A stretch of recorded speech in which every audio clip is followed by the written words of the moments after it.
Are you ready? I am ready. I'm ready. I'm so ready. That's your camera there, camera one. Okay. That's camera one. That's camera you. one. Okay. All righty, everybody. Hey, welcome to this special edition. Here we are in El Segundo at the the defending Stanley Cup champions practice rink here. And pleased to be joined by this statuesque beauty next to me. I'm sure you... Sweet.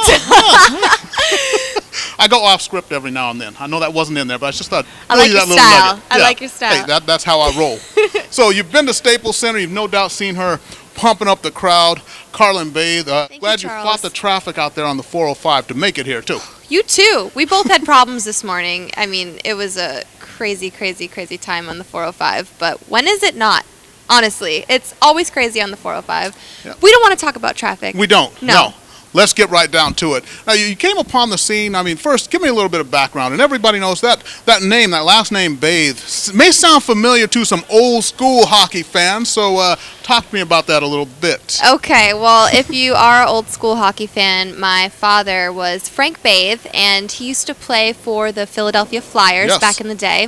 He also spent a year with the Detroit Red Wings and won a Calder Cup with the Maine Mariners. So I grew up in a hockey family. My brother actually went pro as well. He played in the ECHL, but was signed by Nashville and Phoenix, so he was in their pro systems. And I have 4 brothers.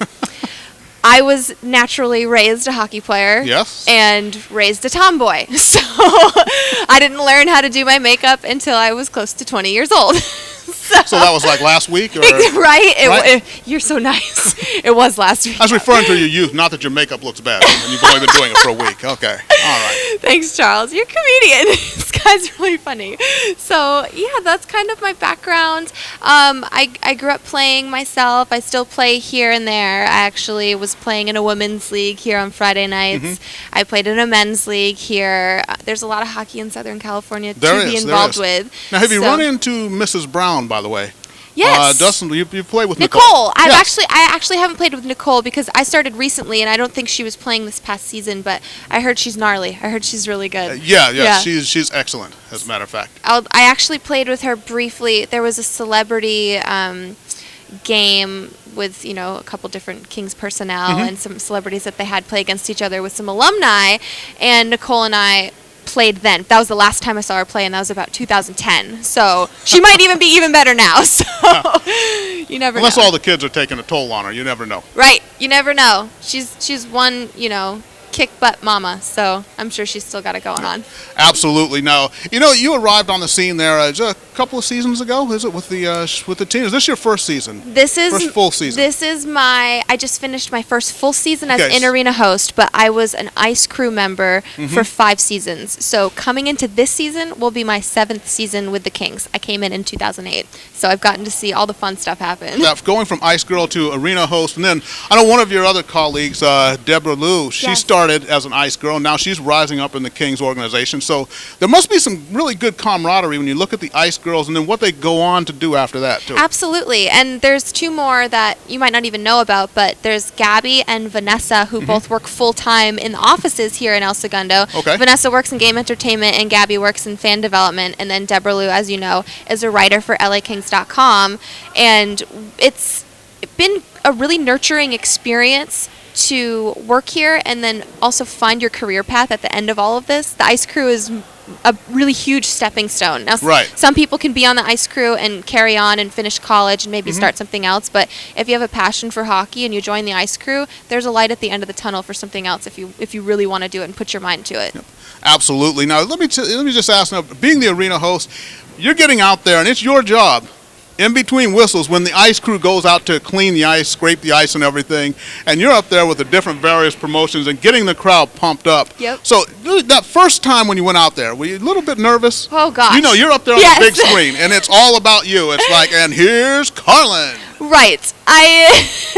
It was really nerve-wracking, to be honest. I love talking to people. I trained at the Groundlings Improv School for comedy, and I was on stage performing, and I had a group that I was with, but it doesn't compare to being in front of 18,000 people. Right. And I think a lot of people don't really know about the qualifications or what the job really entails. There's 3 mandated TV timeouts that we take during each period. There's a little hockey knowledge going on here. There you go. So a lot of people just think, oh my gosh, she's up there. What is she doing? What time is it? How come they're always going? They're giving away pretzels again? Like, I don't think people understand the actual workings that go into game entertainment and the schedule that we follow. If we haven't visited your section yet, I promise we'll get there. We do rotate around the arena. We don't just pick randomly. Hit me up on Twitter. Right? I got some connections. I'll get her over to your section and you season ticket holders. Exactly. He'll put in a good word. So there's a whole lot more to the job than people realize. And yeah, I mean, going up, knowing that I'm having to go up, it was really nerve-wracking the first few times I did it. But it gets easier with time, as does anything. And you began to love the spotlight, didn't you? Absolutely. Let's go ahead and admit it. You love the spotlight.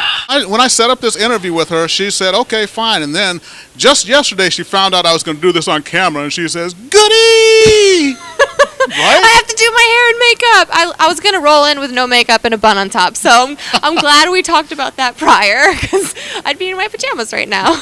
Also, though, when you were coming along, we got one of the youngsters. You can go ahead and come through. Yeah. You want to come through? Come through. Come on through. You're fine. Just don't walk through the camera. Go Future straight to the door. Kings here. Yeah. Future Kings. Go ahead and stick your head in here. Stick your head Say in here. Hey. Wait. Hey. All the way. Come here. Come around in the front. Come stand there. No. Stand next to me.